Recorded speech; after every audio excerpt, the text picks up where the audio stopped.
Guys, Mr. Cole here. Welcome back from spring break. Welcome to the third week of remote learning. Um, Wanted to record a quick video to tell you guys that I hope you guys are well. Miss you guys. Hope everything is going okay at home. Everybody's getting cabin fever in our house a little bit, and I hope you guys are surviving the quarantine, finding things to occupy yourselves and all of that. So, one big change that's happening with remote learning this week is that instead of 45 minutes every class session, we're posting 90 minutes worth of work. So what that means for you guys is you'll still sign on Tuesdays and Thursdays. There'll just be a little bit more work than there was before. A lot of the work now, because we're beginning The Great Gatsby this week, a lot of the work is just going to be reading The Great Gatsby. And then there'll be some work that goes along with that each week. But so Tuesdays and Thursdays, everything is still optional, ungraded, but it's a little bit more work. I mean, it's still 90 minutes twice a week instead of 90 minutes 5 times a week. So you guys are still getting it pretty easy, but that's what we're allowed to post right now. I wanted to walk you guys through this and show you how you'll access all this stuff. So I'm in student view on Canvas, so this should be exactly what you guys see.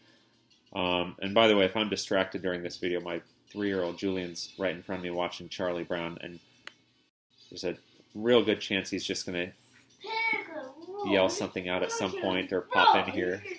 So we'll see what happens. Let's see.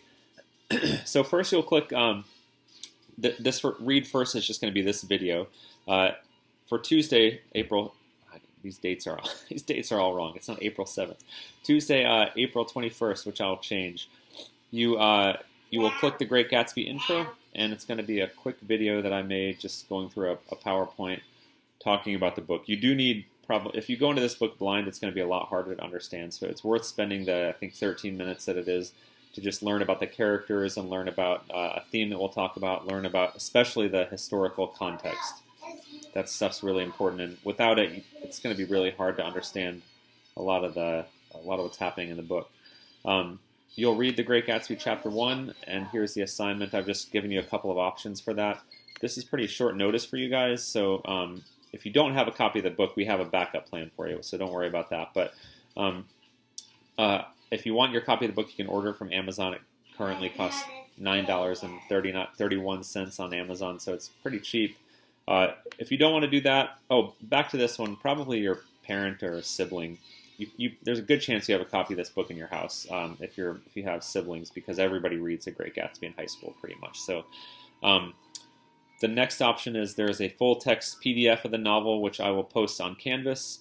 The third option is there's an audiobook on YouTube that I will post on Canvas as well. So the audio version plus the PDF is something you could do. That's probably what I would do, is have the PDF going. If I didn't already own the book, have the PDF up and just scroll through it as you're listening to the audiobook. So that's how you'll read the book, and it's 9 chapters long, so it'll take us about 4.5 weeks or so to read through the book. Here's the PDF, here's the audio, and then after that you'll see some discussion questions. I think these are pretty straightforward questions. I do want you guys to keep using textual evidence going back into the book to support your answer. Some of them are going to need you to do that more than others. Some of them you can answer really quickly and just give me an event from the book. It doesn't have to be a quote or anything like that, but it's a really good practice to get into of just supporting everything you say with quotes. All right, so that's that. I wanted to also make a real quick announcement about our writing contest. So I'm in charge of, or not in charge of, I don't really do all that much for the club besides be the advisor, but I am the advisor of the Coffee and Quills Club.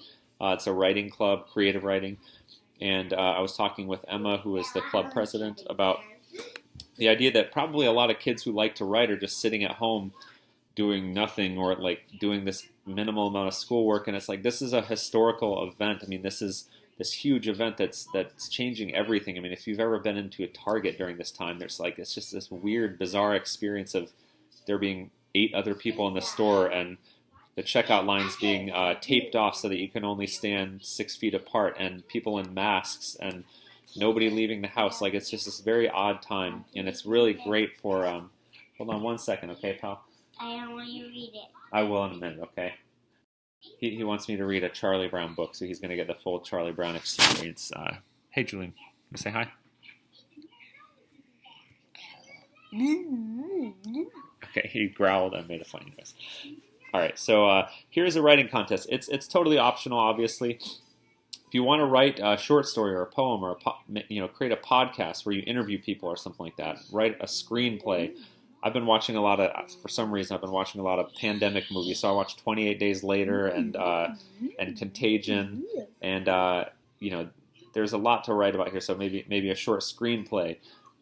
Anything that you want to do creative that involves coronavirus or some sort of pandemic as the background. It can be a zombie story like The Walking Dead. I don't care, but anything you want to do. There's a full contest details here.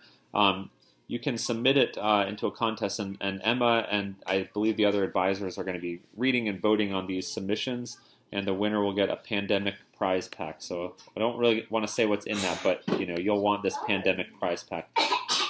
It's better than the mystery prizes we give away in class. So, okay, submissions are due Sunday, May 24th at midnight. You can submit up to make up to 2 submissions. For you guys, it's probably just easiest if you want to submit anything, you can submit it to me.